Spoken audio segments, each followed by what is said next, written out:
प्रिय विद्यार्थियों, मैं गुरमीत सिंह, सह आचार्य हिंदी विभाग, राजकीय महाविद्यालय बूंदी। आज के मेरे ई व्याख्यान का विषय बीए प्रथम वर्ष हिंदी साहित्य प्रथम प्रश्न पत्र के अंतर्गत पाठ्यपुस्तक भक्ति काव्य में संकलित प्रथम इकाई से संबंधित कवि चंदर बरदाई से संबंधित है। आज हम कवि चंदर बरदाई के जीवन परिचय, उनके व्यक्तित्व एवं कृतित्व एवं उनके द्वारा जो साहित्य रचा गया है उस पर सामान्य रूप से प्रकाश डालेंगे। सबसे प्रथम चंदर बरदाई वीर गाथा काल के कवियों में महाकवि चंदर बरदाई का श्रेष्ठ स्थान है। वीर गाथा काल अर्थात आदिकाल। हिंदी साहित्य के इतिहास में 4 काल हैं: आदिकाल, भक्ति काल, रीतिकाल एवं आधुनिक काल। आपके पाठ्यक्रम में 2 काल हैं, आदिकाल एवं भक्ति काल। और आदिकाल को अनेक नामों से जाना जाता है, जैसे वीर गाथा काल आचार्य रामचंद्र शुक्ल ने दिया था, इसका नामकरण किया था। आदिकाल नाम दिया था आचार्य हजारी प्रसाद द्विवेदी ने। सिद्ध सामंत युग नाम दिया था राहुल सांकृत्यायन ने। बीज वपन काल नाम दिया था आचार्य महावीर प्रसाद द्विवेदी ने। चारण काल नाम दिया था रामकुमार वर्मा ने। इस प्रकार हिंदी साहित्य का जो प्रथम काल है आदिकाल, उसको वीर गाथा काल के नाम से भी संबोधित किया जाता है। तो वीर गाथा काल के कवियों में महाकवि चंद बरदाई का श्रेष्ठ स्थान है। वे महाराजा पृथ्वीराज चौहान के राजकवि और मित्र थे। उन्होंने महाराजा पृथ्वीराज के जीवन की प्रमुख घटनाओं के आधार पर पृथ्वीराज रासो नामक काल की रचना की है। यह महाकाव्य है पृथ्वीराज रासो, जिसकी रचना चंदर बरदाई कवि ने की है। यह हिंदी का प्रथम महाकाव्य है और इसमें महाराज पृथ्वीराज की वीरता का विस्तार के साथ वर्णन किया गया है। हिंदी के महाकाव्यों में सबसे बड़ा ग्रंथ है। इसकी रचना लगभग 2500 पृष्ठों में हुई है और यह 69 अध्यायों में विभाजित है। एक तो आपसे प्रश्न पूछा जा सकता है कि पृथ्वीराज रासो नामक महाकाव्य किसके द्वारा रचित है, तो आप लिखेंगे कि महाकवि चंदर बरदाई द्वारा रचित है।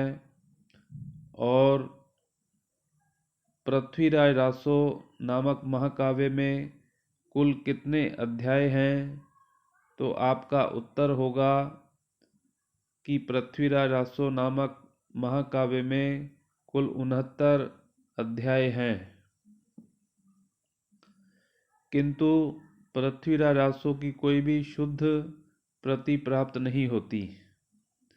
ऐसा विश्वास किया जाता है कि अपने मूल रूप में यह ग्रंथ वर्तमान प्रतियों की तुलना में पर्याप्त संरक्षित संक्षिप्त रहा होगा।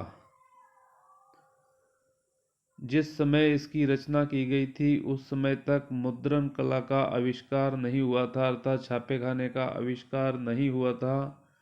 उस समय श्रेष्ठ काव्य ग्रंथों की हस्तलिखित प्रतियां तैयार की जाती थीं। इन्हें राजसभा में सुरक्षित रखा जाता था। कवियों के वंश में भी इनकी धरोहर के रूप में रक्षा की जाती थी। खेद है कि भारतवर्ष पर मुसलमानों के आक्रमण के कारण वीर गाथा काल के काव्य ग्रंथ अपने मूल रूप में प्राप्त नहीं होते। पृथ्वीराज रासो की भी यही स्थिति है। इस काव्य में बाद के कवियों द्वारा अनेक प्रसंगों का समावेश किया गया, अतः इसका वर्तमान रूप प्रामाणिक नहीं है। कई बार प्रश्न पूछा जाता है कि पृथ्वीराज रासो प्रामाणिक रचना है या अप्रामाणिक, तो अभी तक इसकी स्थिति पूरी तरह से स्पष्ट नहीं है, इसलिए इसका वर्तमान रूप प्रामाणिक नहीं माना जाता। यद्यपि यह ठीक है कि पृथ्वीराज रासो प्रामाणिक ग्रंथ नहीं है, तथापि यह अपने युग की साहित्य धारा का पूर्ण रूप से प्रतिनिधित्व करता है। बाद में मिलाए गए काव्य प्रसंगों के कारण इसके भाव तत्व और कला तत्व की शुद्धता को पर्याप्त हानि पहुंची है, फिर भी यह एक सराहनीय ग्रंथ है। इसमें वीर रस को प्रमुख स्थान प्राप्त हुआ है। यहाँ पर प्रश्न पूछा जा सकता है कि जो पृथ्वीराज रासो महाकाव्य चंद्रवरदाई द्वारा रचित है उसमें किस रस की प्रधानता है, तो आप लिखेंगे कि इसमें वीर रस की प्रधानता है। अतः इस कृति में वातावरण को प्रायः ओजपूर्ण रूप में उपस्थित किया गया है। ओज, प्रसाद और माधुर्य काव्य के 3 गुण होते हैं, तो इसमें ओज भाषा का प्रयोग किया गया है। राजस्थान के चारण कवि वीरगाथा काल के युद्धों में सेना के साथ स्वयं जाया करते थे और अपनी कविताओं से सैनिकों का उत्साह बढ़ाया करते थे। नित्य प्रति के युद्ध को देखने और उसमें भाग लेने के कारण उन्हें वीर रस के लिए आवश्यक तत्वों का अनुभव हुआ करता था। कविवर चंद्रवरदाई के साथ भी यह बात इतनी ही सत्य है। उन्होंने वीर रस का व्यापक चित्रण किया है और उसके सहायक रसों के रूप में रौद्र रस, भयानक रस तथा विभत्स रस भी उनकी कृति में यथास्थान प्राप्त होते हैं। जहाँ युद्ध का वर्णन होता है वहाँ पर कवि ने रौद्र रस, भयानक रस तथा विभत्स रस की उपस्थिति अपने महाकाव्य में कराई है। उदाहरण के लिए युद्ध के अवसर पर महाराज पृथ्वीराज की क्रियाओं का अग्रलिखित चित्रण देखिए। एक पद है, उठी राज पृथ्वीराज बाग मनो लग वीर नट, कड़त तेग मन बेग लगत मनो बीज झट घट, थकी रहे सूर कौतिक गगन, रगन मगन भय शोन धर, हृदय हर्षि वीर जग्गे हुलसी, हुरेऊ रंग नव रत्बर। अर्थात जब पृथ्वीराज चौहान ने युद्ध क्षेत्र में अपनी मयान में से तलवार निकाली, उस समय कवि ने उस समय का चित्रण किया है कि किस प्रकार मानो बिजली कौंध गई हो। इस कौतुक को देखकर बड़े बड़े शूरवीर भी थक गए और धरा रक्त से लथपथ हो गई। वीर सैनिकों के हृदय में उल्लास उत्पन्न हुआ, मानो उनका रंग नए नए रंग में परिवर्तित हो रहा था। वीर रस के पश्चात पृथ्वीराज रासों में श्रृंगार रस को मुख्य स्थान प्राप्त हुआ है। इसमें श्रृंगार रस के संयोग और वियोग दोनों पक्ष प्राप्त होते हैं। इसी प्रकार नीति से संबंधित उक्तियों की रचना कर कवि ने इसमें शांत रस का भी पर्याप्त समावेश किया है। इस प्रकार की उक्तियां पृथ्वीराज रासों में स्थान स्थान पर बिखरी पड़ी हैं। महाकाव्य होने के कारण इस कृति में प्रकृति चित्रण और चरित्र चित्रण की ओर भी पर्याप्त ध्यान दिया गया है। प्रकृति का किस प्रकार का वातावरण और चरित्र चित्रण, जो इसकी नायिका है पद्मावती, जो इस महाकाव्य के नायक हैं पृथ्वीराज रासो, पृथ्वीराज चौहान, उनके चरित्र की क्या विशेषताएं हैं, उसका भी विविध प्रकार से अंकन अपने महाकाव्य में चंद्रबरदाई ने किया है, किंतु उसे आलम्बन रूप में बहुत कम स्थानों पर उपस्थित किया गया है। चरित्र चित्रण की दृष्टि से कवि का ध्यान मुख्य रूप से महाराज पृथ्वीराज चौहान के चरित्र पर केंद्रित रहा है और उन्होंने उनके संपर्क में आने वाले अन्य चरित्रों को भी यथास्थान स्पष्ट रूप में उपस्थित किया है।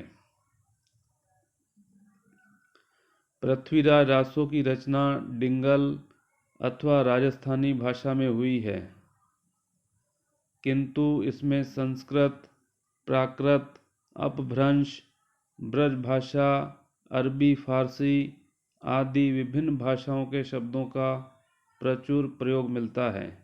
यद्यपि यह रचना डिंगल भाषा या राजस्थानी भाषा में मानी जाती है, लेकिन फिर भी इसमें संस्कृत, प्राकृत, अपभ्रंश, ब्रज भाषा, अरबी, फारसी आदि विभिन्न भाषाओं का प्रयोग हुआ है।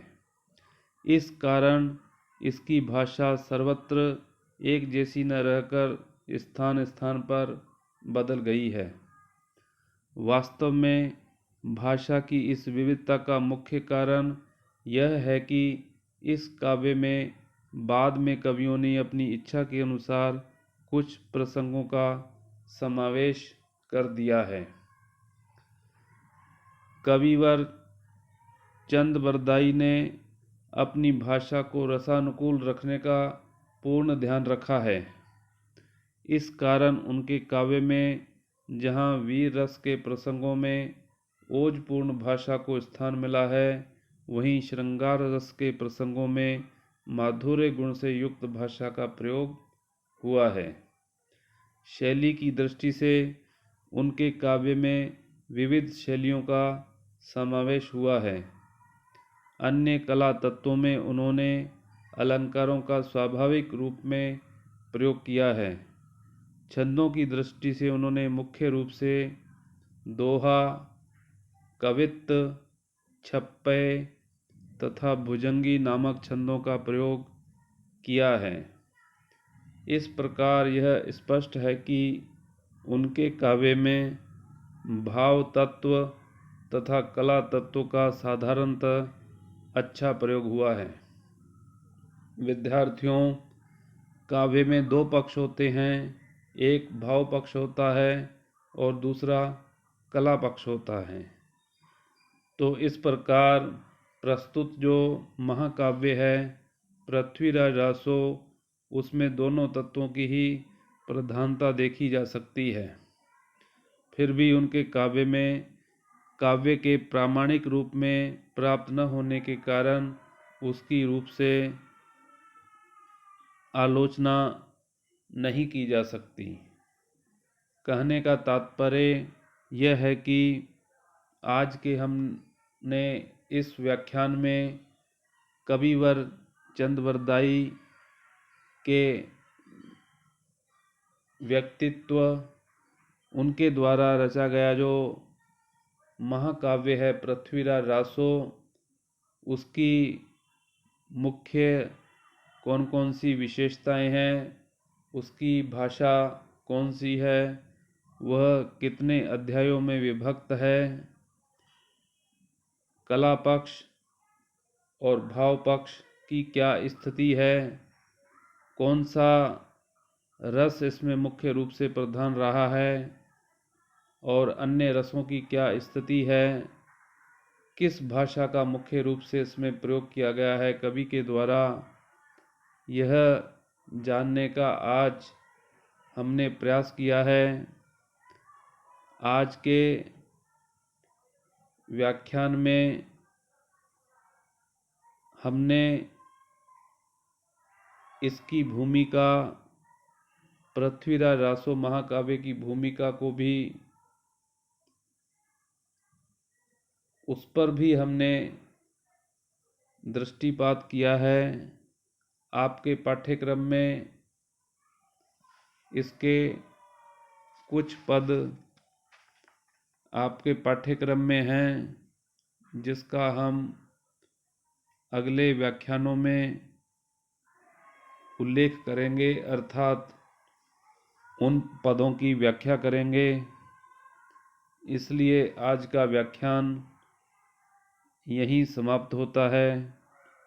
अगला व्याख्यान अगले वीडियो में प्रसारित किया जाएगा।